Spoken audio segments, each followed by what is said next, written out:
Hello friends, welcome to SSC coaching centre. दोस्तों, आज मैं आपके लिए नंबर सिस्टम के कुछ इंपॉर्टेंट क्वेश्चन लेकर के आया हूं, तो पूरा वीडियो देखिएगा।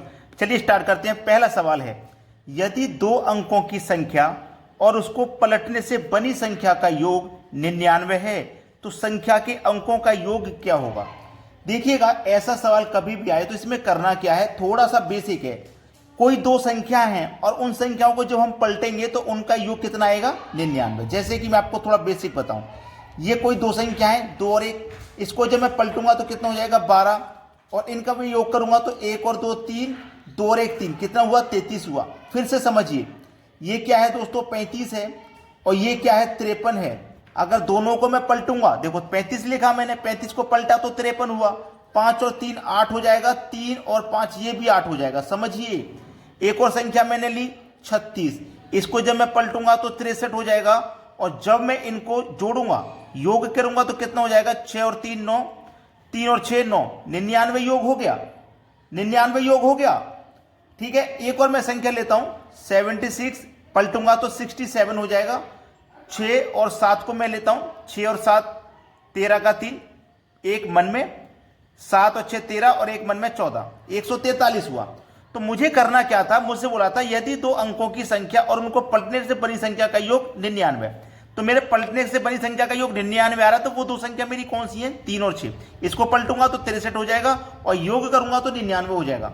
ठीक है, तो यहां पे देखिए करना क्या है, मुझे ये 99 मेरा जो योग आ गया इसको ले लेना है। अब आपने एक बात इसमें नोट करी, ये भी 11 से डिवाइड हो जाएगा, ये भी 11 से डिवाइड हो जाएगा, ये भी 11 से डिवाइड हो जाएगा, और ये भी आपका 11 से डिवाइड हो जाएगा। तो ये जितना भी पैटर्न बनता है इस तरीके का, ये 11 से डिवाइड होता है। तो इसको मैं 11 से यदि डिवाइड करूंगा तो 9 बार में ये डिवाइड हो जाएगा। तो मेरे प्रश्न का सही आंसर हो जाएगा 9। समझ में आ गया सभी को। अब देखते हैं अगला प्रश्न। अगला सवाल है, दो अंकों की किसी संख्या और उसके अंकों को पलटने से बनी संख्या का अंतर 63 है, तो उस संख्या के अंकों का अंतर क्या होगा। अब इस बार क्या है भाई, अंतर है, योग नहीं दिया गया, अंतर दिया गया। मैंने आपको पहले जो बताया था बेसिक, जैसे मैंने 2 और 1 लिया, इसको पलटूंगा तो इसका मेरा कितना हो जाएगा, 21, और 12 का अंतर 9। पहले हम जोड़ रहे थे क्योंकि हमें योग चाहिए था, अब अंतर चाहिए तो घटाएंगे। ठीक है, दूसरी संख्या मैंने ले ली कोई, जैसे 31 है, और इसको जब मैं पलटूंगा तो 13 हो जाएगा, तो इन दोनों का अंतर कितना हो जाएगा, 18 हो जाएगा। ठीक है, बात समझ में आ गई। और मेरे पास हमसे बोला गया है कि दो संख्या ऐसी लो, उनको पलटेंगे तो अंतर मेरा 63 आ जाए। अंतर कितना आ जाए, मेरा 63 आ जाए। तो अंतर मेरा कितना आ जाए भाई, 63 आ जाए। याद रखना, मैंने आपको ये दो एग्जाम्पल बता दिए।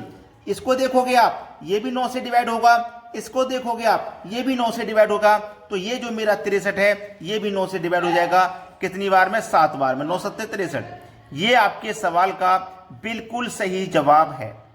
क्लियर हुआ ना सभी को। अब देखते हैं अगला प्रश्न। अगला प्रश्न है, एक छात्र को दी गई संख्या को 8/17 से गुना करने को कहा गया, परंतु भूलवश उसने उस संख्या को 8/17 से भाग दे दिया। गुना करने के लिए कहा था लेकिन उसने भाग दे दिया, तथा वास्तविक परिणाम से 225 प्राप्त किया, तो दी गई संख्या कौन सी है। 8/17 से गुना करने को कहा गया था लेकिन उसने क्या किया, 8/17 से भाग दे दिया, तो जो वास्तविक परिणाम है उससे क्या प्राप्त होता है, 225। अब देखिएगा, बहुत अच्छा सवाल है। आपको करना कैसे होता है ये सवाल, वो सीख लीजिए। ये मेरे पास क्या है, 8, दूसरी संख्या क्या है, 17, और वास्तविक परिणाम से कितना अधिक आ रहा है, 225। लिख लेना है ना। अब क्या करना है, ध्यान दीजिए, 8 भी लिख लिया, 17 भी लिख लिया, तीसरी संख्या 225 भी लिख ली। अब बटे में क्या लिखेंगे, इन दोनों के स्क्वायर का अंतर, यानी कि मेरे पास 17 है बड़ी संख्या, 17 का स्क्वायर, माइनस 8 है तो 8 के स्क्वायर का हम क्या करेंगे, अंतर करेंगे। अब देखो, ए स्क्वायर माइनस बी स्क्वायर का फॉर्मूला है ये, तो ए स्क्वायर माइनस बी स्क्वायर क्या होता है, ए प्लस बी इंटू ए माइनस बी। ठीक है, तो 8 गुने 17 गुने 225 बटे में ए स्क्वायर माइनस बी स्क्वायर का फॉर्मूला, तो ए प्लस बी, तो ए मेरा ये है, बी मेरा ये है, दोनों को जोड़ देंगे तो 25 हो जाएगा। और एक बार क्या करेंगे, ए माइनस बी, एक बार घटा देंगे तो 17 में से 8 घटा दूंगा तो 9 हो जाएगा। क्लियर। अब इसी को कटा लेना है, आंसर आ जाएगा। 25 से 225 आपका 9 बार में कटेगा, और ये 9 से 9 कट गया। अब 17 का 8 का मल्टीप्लाई कर दो, 17 का और 8 का मल्टीप्लाई करेंगे तो 8 7 56 का 6, कैरी का 5, 8 1 8, 8 5 13, यानी कि 136 है आपके प्रश्न का बिल्कुल सही जवाब। सभी को समझ में आया। अब देखते हैं अगला प्रश्न। अगला प्रश्न है, यदि किसी संख्या को 9/8 से गुना करने को कहा गया परंतु उस संख्या को 9/8 से भाग दे दिया गया, जिससे प्राप्त परिणाम वास्तविक परिणाम से 17 कम प्राप्त होता है। देखिए अभी अभी हम ये क्वेश्चन करके आ रहे हैं, बिल्कुल वैसा ही क्वेश्चन होगा। ये अच्छा सवाल रहेगा। पहली संख्या 9 है, दूसरी संख्या 8 है, तीसरी संख्या कितनी है 17। ठीक है, बटे में क्या करना है, मैंने अभी बताया था 9 का स्क्वायर माइनस 8 का स्क्वायर, यानी कि इन्हीं दोनों का स्क्वायर करते हैं और दोनों का अंतर। तो ये हमारा फॉर्मूला क्या बनता है, a + b × a - b, यही तो बनता है।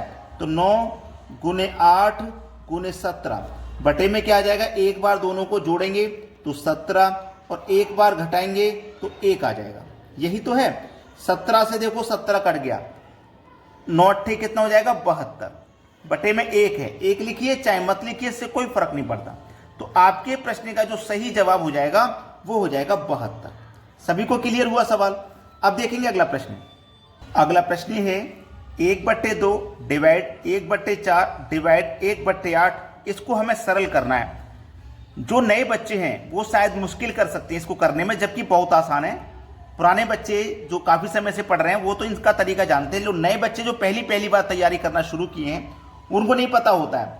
आपको करना क्या है, 1/2 ऐसे ही लिखना है। ये भाग वाली संख्या को अगर आप गुना में चेंज करते हो, भाग को मैंने क्या कर लिया, गुना बना लिया, तो भाग के बाद वाली जो संख्या वो पलट जाएगी।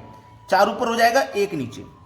इसको भी अगर मैं गुना बनाऊंगा तो ये संख्या भी पलट जाएगी, 8 ऊपर हो जाएगा 1 नीचे। याद रखना। बस अब तो कुछ है ही नहीं, अब तो कट गया। 1 से 1 कट गया, 2 से 2 बार में 4 कट गया, 8 दूनी का ये 16 हो गया। सवाल का आंसर हो गया 16। तो बताइए कोई मुश्किल है, 2 सेकंड का क्वेश्चन नहीं है, लेकिन फिर भी बच्चे ऐसे क्वेश्चन में कैसे गलती कर देते हैं पता नहीं। अब देखते हैं अगला सवाल। अगला सवाल है, यदि कोई संख्या अपने 1/3 से 18 अधिक है तो वह संख्या क्या है। देखिए ये सवाल बहुत अच्छा है। यदि कोई संख्या, मुझे नहीं पता कोई संख्या कौन सी है, नहीं पता। जो हमें कोई नहीं पता हम उसे x मान के कर सकते हैं, कर सकते कि नहीं। लेकिन मैं यहां पे आपको x मान के करना बिल्कुल नहीं बताने वाला, x मान के करना बिल्कुल भी नहीं बताने वाला, क्योंकि कंफ्यूज रहता है। हमारी कोई संख्या अपने से 1/3 से 18 अधिक है।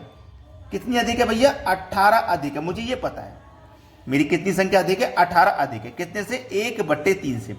तो आप क्या करोगे, इस 3 का इस 18 से मल्टीप्लाई करते हो, गुने आप क्या करोगे 3। ठीक है, बटे में कितना हो जाएगा 1/3, यानी कि 3 में से 1 को घटा दो, घटा देंगे तो भैया कितना आ जाएगा, 2 आ जाएगा। चलिए 18 3 का 54 हो गया, 2 से डिवाइड कर दोगे आंसर आ जाएगा 27। क्या करना है फिर से बता दूंगा। यदि कोई संख्या अपने से 1/3 से 18 अधिक है, ये कोई संख्या अपने 1/3 से 18 अधिक है तो वह संख्या क्या, यही तो पूछा है। कोई संख्या नहीं पता, हमने x मान लिया। अपने 1/3 से 18 अधिक है तो वह संख्या क्या, यही तो कह रहे हो आप। ये वो संख्या क्या। तो मैंने क्या बोला था, इस 3 का इस 18 से गुना, इस 3 का इस 18 से गुना होगा, 18 3 का कितना हो जाएगा भैया, 54 हो जाएगा। ठीक है, 54 हो जाएगा। अब इस 54 में क्या करेंगे, इन दोनों का अंतर कर लेंगे, 3 और 3 में से 1 को घटा देंगे, 2 आ जाएगा। 2 से 54 को घटा दो, आपका आंसर आ जाएगा 27। बात क्लियर हो गई सभी को, कोई दिक्कत नहीं होने वाली इस प्रश्न में। अगर आपने अभी तक वीडियो को लाइक नहीं किया तो लाइक कर दीजिए, शेयर नहीं किया तो शेयर कर दीजिए। ठीक है दोस्तों, धन्यवाद।